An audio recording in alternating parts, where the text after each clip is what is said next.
Vamos a abrir nuestra Biblia allí en la carta que Pablo escribe a los Efesios, en el capítulo 3 y versículos 10 y 11, leemos: para que la multiforme sabiduría de Dios sea ahora dada a conocer por medio de la Iglesia a los principados y potestades en los lugares celestiales, conforme al propósito eterno que hizo en Cristo Jesús, nuestro Señor.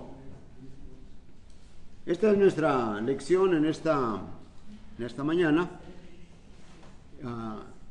que trata, o el tema es el propósito eterno de Dios. Y el apóstol Pablo está diciendo para que la multiforme sabiduría de Dios sea dada a conocer por medio de la Iglesia a los principados y potestades en los lugares celestiales, conforme al propósito eterno que hizo en Cristo Jesús nuestro Señor.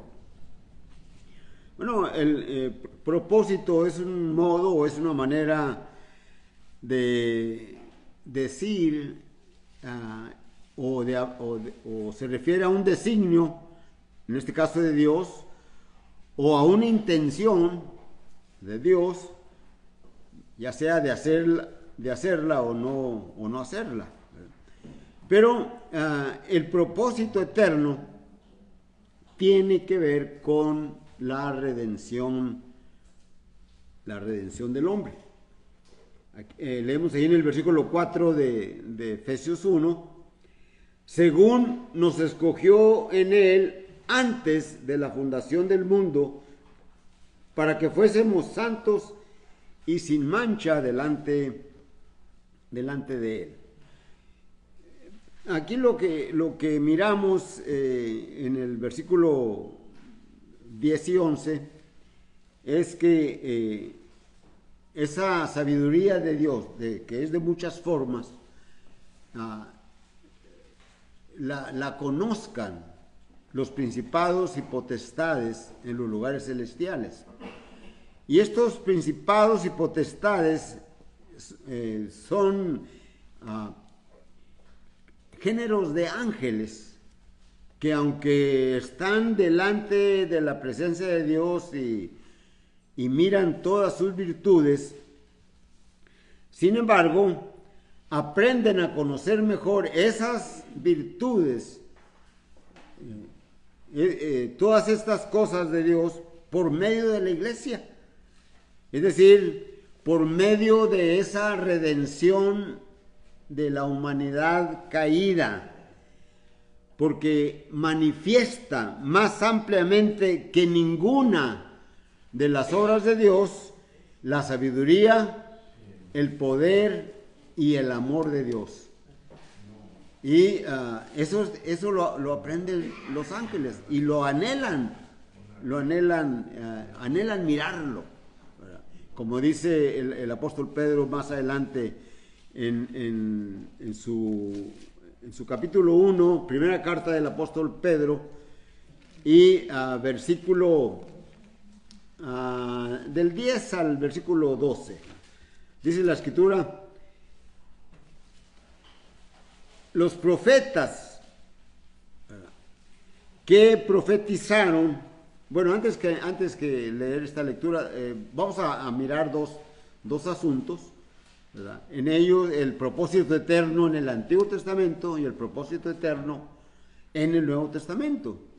En el Antiguo Testamento, el apóstol Pedro dice de los profetas del Antiguo Testamento que profetizaron de la gracia destinada a nosotros. El apóstol Pedro dice a vosotros, porque está escribiéndole a la iglesia que se encuentra en la dispersión.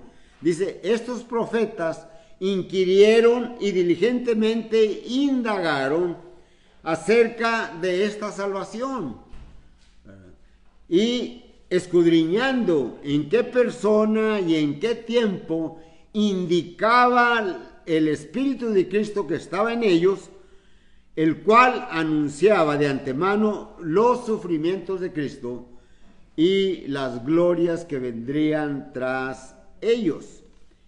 Versículo 12, a estos, es decir, a los profetas, se les reveló que no para sí mismos, sino para nosotros administran las cosas o administraban las cosas que ahora os son anunciadas, ya se anuncian.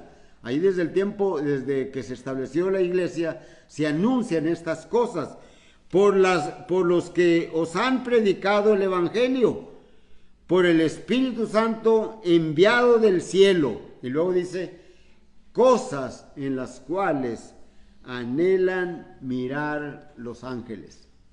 Así que los ángeles, los principados y potestades en los lugares celestiales aprenden de la iglesia. Aprenden de la iglesia. El profeta, hablando del propósito eterno de Dios, en el Antiguo Testamento, el profeta Isaías nos habla pues de el sufrimiento de Jesucristo, ¿verdad? Los sufrimientos, habla 500 años antes, o escribe 500 años antes de que sucedieran estas cosas. El profeta Isaías está escribiendo acerca de Jesucristo. Y en el capítulo 53, versículos del 1 hasta el versículo 10, nos está hablando de todas esas cosas que el Señor sufrió, ¿verdad? Y los ángeles no sabían de esto, ¿verdad? Pero por medio de la iglesia les es anunciado o les es enseñado estas cosas, ¿verdad?, que en las cuales ellos anhelan mirar. ¿Quién ha creído a nuestro anuncio?, dice el profeta. ¿O sobre quién se ha manifestado el brazo de Jehová? Y luego dice, subirá cual renuevo delante de él y como raíz de tierra seca, y no hay parecer en él, ni hermosura, le veremos más inatractivo para que no le deseemos, ¿verdad? Y sigue hablando de todos los sufrimientos de Jesucristo, ¿verdad? Y cómo él llevó nuestros dolores, dice el versículo 7, angustiado él y afligido, no abrió su boca, como cordero fue llevado al matadero y como oveja delante de sus trasquiladores, enmudeció y no abrió su boca. Versículo 6, todos nosotros nos descarriamos como ovejas, cada cual se apartó de su camino, mas Jehová cargó en él el pecado de todos nosotros. Y estas cosas los ángeles no sabían, ¿verdad? Y sin embargo, la iglesia es la que va a enseñar, ¿verdad? Aunque ellos están delante de la presencia de Dios y miran todas sus virtudes, ¿verdad? Todas las cosas que emanan de Dios, pero sin embargo muchas cosas en cuanto a la redención del hombre no tenían idea, no sabían, pero querían saber de ello. Y por eso dice el apóstol Pablo, ¿verdad? Ahí en esta lectura que leímos, en el capítulo 3 y el versículo 10, ¿verdad?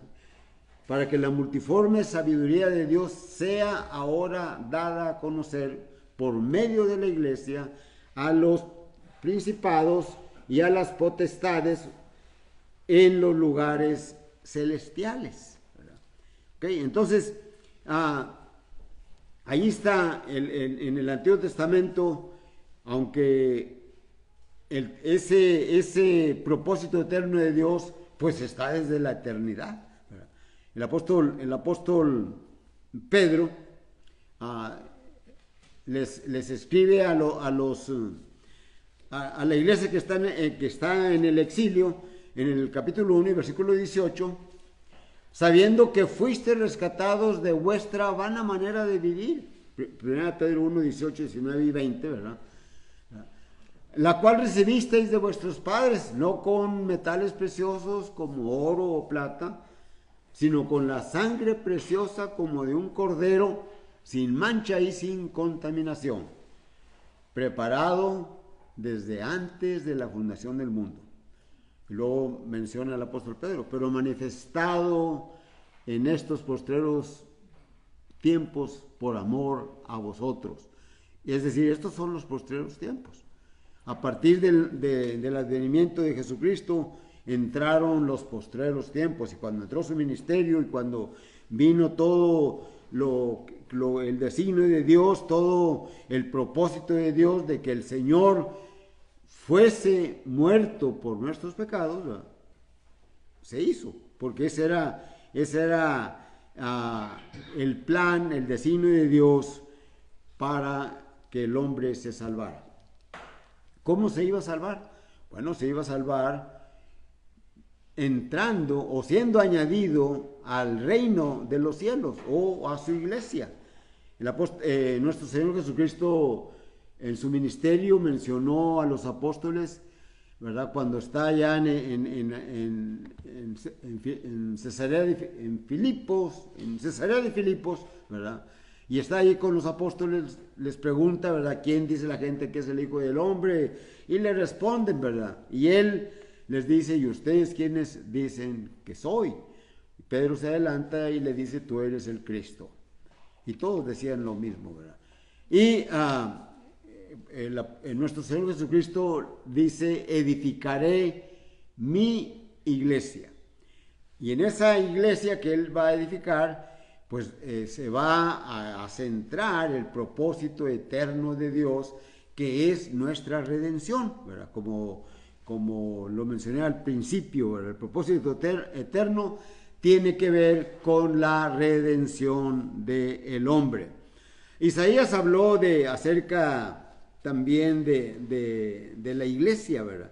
En el capítulo 2 y versículos 2 y 3, el profeta dice, acontecerá en los postreros de los tiempos que será confirmado el monte de la casa de Jehová como cabeza de los montes, y será exaltado sobre los collados, y correrán a él todas las naciones, y pondrán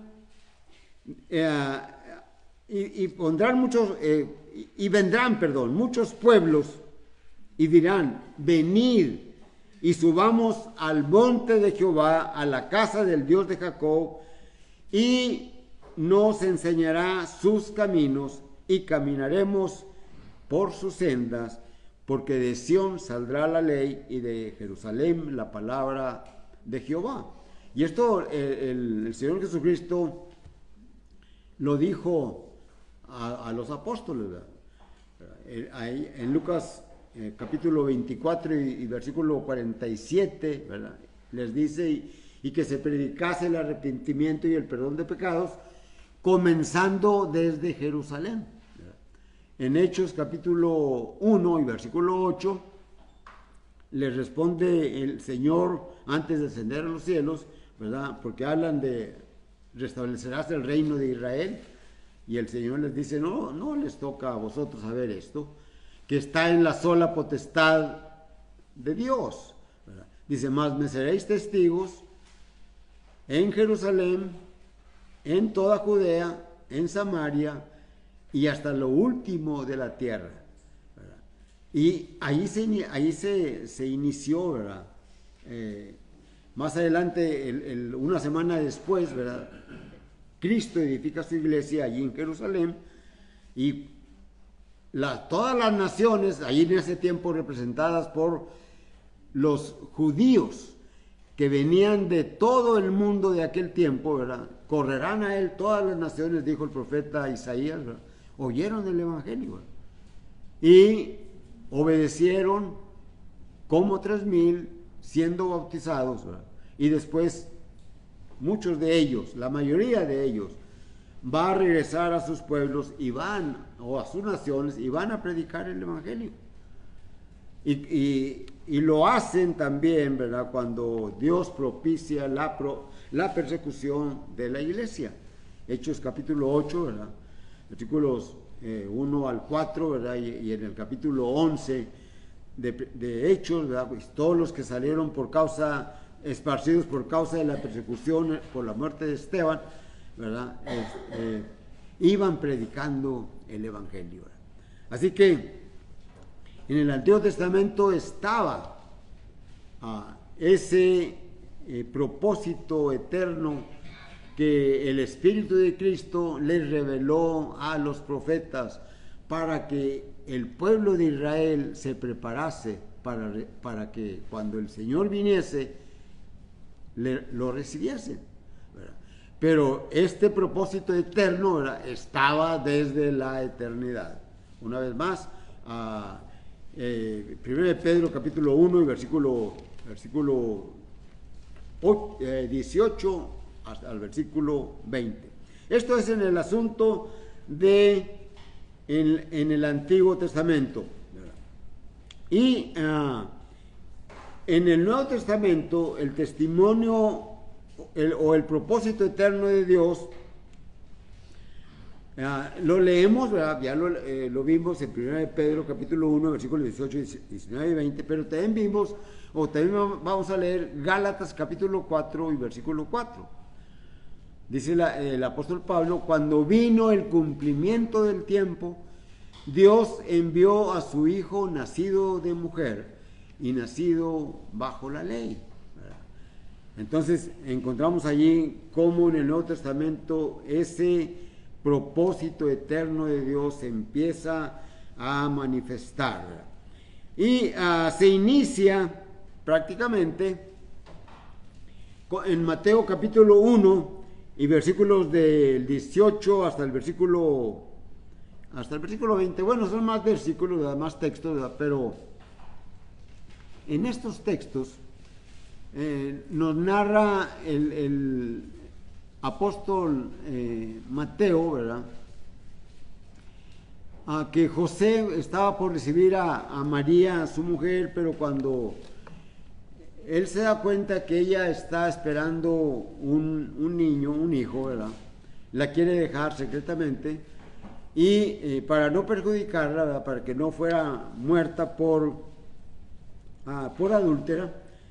Pero un ángel aparece en sueños a José y le dice: José, hijo de David, no temas de recibir a María tu mujer, porque lo que en ella es engendrado del Espíritu Santo es.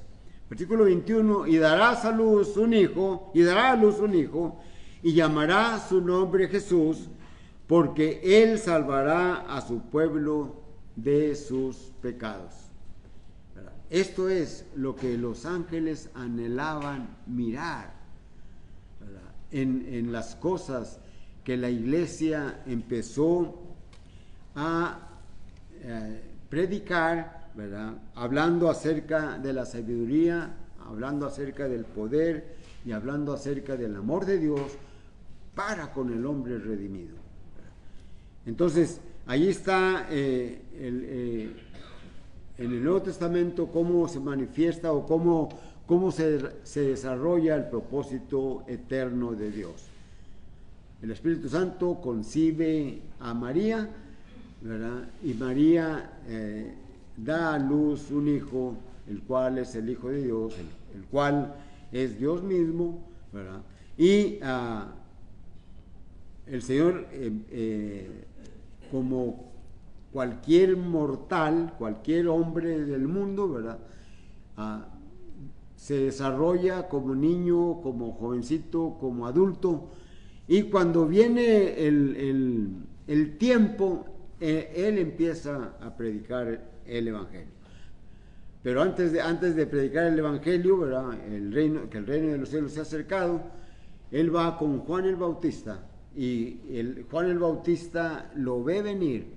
Juan el Bautista es el precursor de Jesucristo, es el que anunció que ya estaba Cristo en el camino para ese Mesías que el pueblo de Israel esperaba. Y cuando él lo ve, cuando Juan lo ve, Juan 1:29 lo presenta como el Cordero de Dios. He aquí el Cordero de Dios que quita el pecado del mundo, ¿verdad? Entonces ahí está el propósito eterno de Dios, ¿verdad?, Dios nos escogió desde antes de la fundación del mundo, ¿verdad? Leemos allá en Tito, capítulo 1, ¿verdad? Y versículo 2, en la esperanza de la vida eterna, la cual Dios, que no miente, prometió desde antes del principio de los siglos. Fíjense ustedes todo ese propósito eterno de Dios, que a pesar de que los ángeles estaban delante de la presencia de Dios, no lo sabían, no los miraban, anhelaban mirar.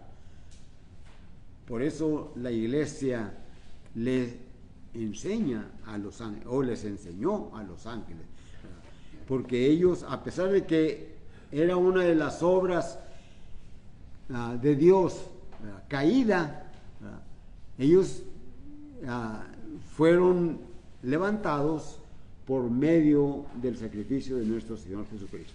El Señor Jesucristo nos levantó del lugar perdido en el que estábamos. El Señor Jesucristo, por su sacrificio y al aceptarlo a Él, fuimos sacados de las tinieblas y trasladados al reino de la luz, al reino de su amado Hijo, ¿verdad? Entonces, en la esperanza de la vida eterna, la cual Dios, que no miente, prometió desde antes del principio de los siglos. Como conclusión, ¿verdad? ¿Cómo puede el hombre, el que no ha aceptado a Jesucristo, ¿verdad? ¿Cómo puede venir a ser parte de ese propósito eterno de Dios? La mayoría de los que estamos aquí ya cumplimos o seguimos esos requisitos, por decirlo de una manera, esos escalones que tuvimos que subir para ir a la obediencia de nuestro Señor Jesucristo. Es decir, oímos el Evangelio, lo creímos en Jesucristo como el Hijo de Dios, creímos en su ministerio, creímos en su obra redentora, ¿verdad? Y nos arrepentimos de nuestros pecados y morimos al pecado y fuimos bautizados. Y el Señor nos añadió a su iglesia. Entonces, ¿cómo puedes tú, que no eres aún del propósito eterno de Dios, ser parte? Solamente es por medio del bautismo, después de que hayas entendido y aceptado el Evangelio. Leemos en Gálatas capítulo 3 y versículo 27, o no sabéis, porque todos los que habéis sido bautizados en Cristo, de Cristo estáis revestidos.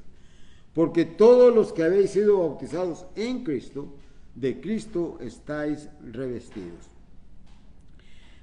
En 1 Corintios capítulo 12 y versículo 13, leemos lo que el apóstol Pablo escribe a la iglesia en Corinto.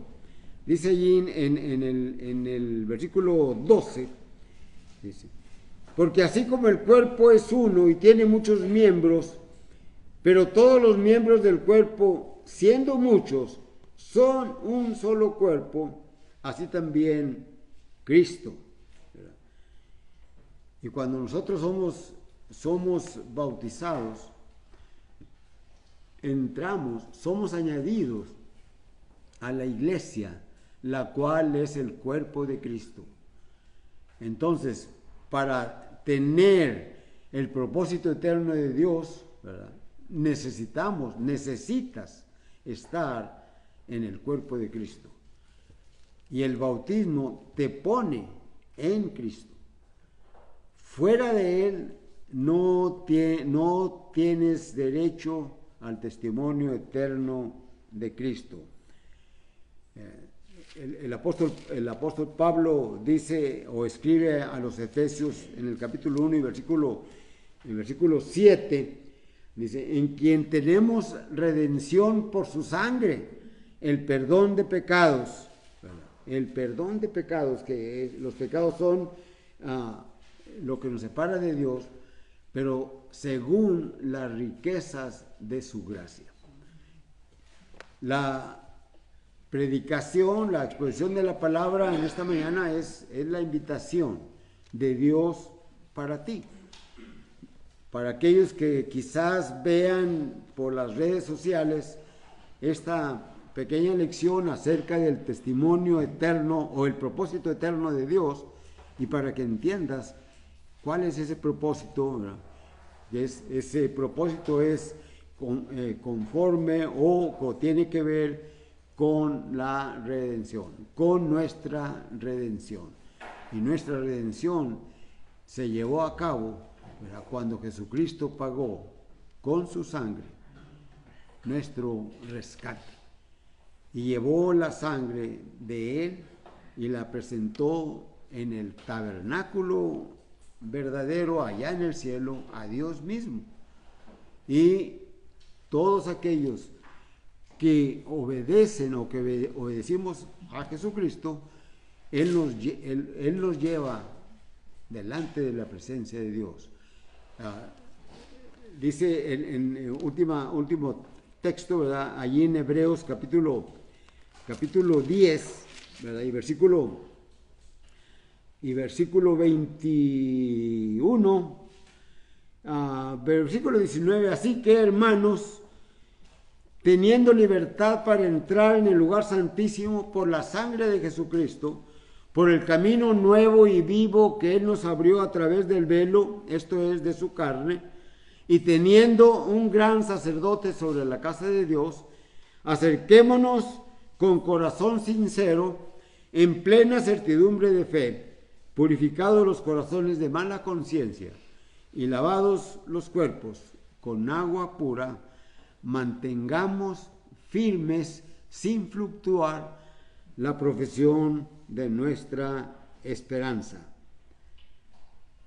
Y considerémonos unos a otros para estimularnos al amor y a las buenas obras. ¿Quieres ser parte del propósito eterno de Dios? Esta es la invitación, pero cantamos un himno.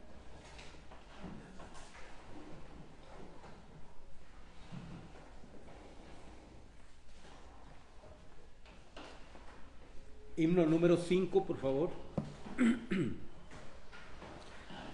Número 5. Entonemos. Oh bondad tan infinita hacia el mundo pecador, Dios en Cristo revelando su eternal y santo amor, es Jesús para mí la esperanza de salud, solo en Él hallaré la divina plenitud, como el vasto firmamento, como el insondable mar, es la gracia salvadora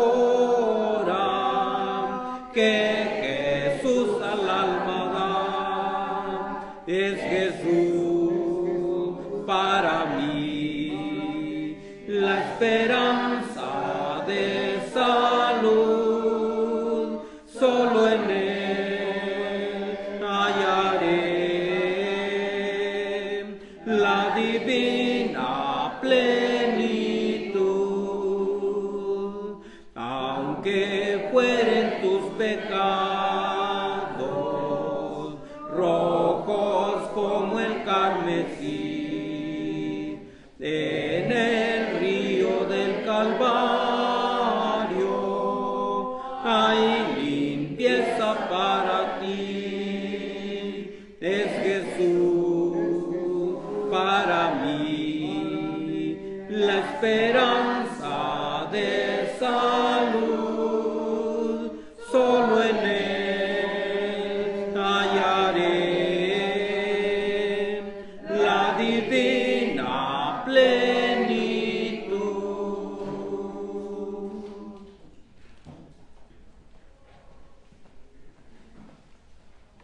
Vamos a orar, hermanos.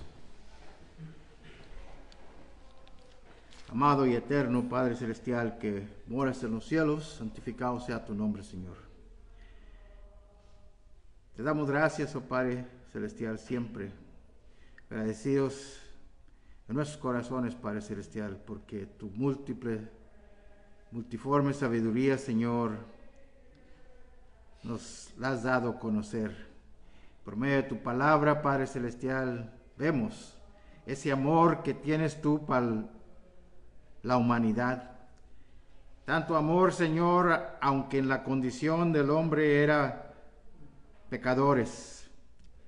Mandaste a tu Hijo, Padre Celestial, para que Él diera su vida. Vivió primero una vida pura, sin mancha, sin pecado, y en inocencia así fue crucificado. Y fue el supremo sacrificio, y eso estaba en tu multiforme sabiduría, Señor, desde antes de la fundación del mundo, para rescatarnos, para rescatar a todos aquellos que oyen ese precioso evangelio de la muerte y la sepultura y la resurrección de tu Hijo amado, y a la obediencia a ese evangelio tengamos la vida, la esperanza de la vida eterna. Gracias, Padre, porque caminamos ahora, Señor, haciendo tu voluntad, esforzándonos, Padre Celestial, para llegar a las moradas eternas que has preparado. Tú, Señor, desde el principio tenías el plan, cómo redimir al hombre. Y ahora está por tu palabra, la predicación del evangelio. Gracias por este mensaje, Señor, porque así vemos, Señor, que tú nos amas. Bendice, Señor, a cada uno que estamos presentes, que llevemos este mensaje, Señor, que no olvidemos que tú, Señor, nos amas. Perdona los errores, Padre Celestial, que cometemos. Ayúdanos, Padre Celestial, a madurar, a ser mejores siervos tuyos, a servirte mejor en este nuevo año que tú nos has concedido. Y gracias, Señor, porque tenemos el perdón de pecados en tu Hijo. Esto te lo pidamos y te damos gracias en el nombre de Cristo. Amén. Amén.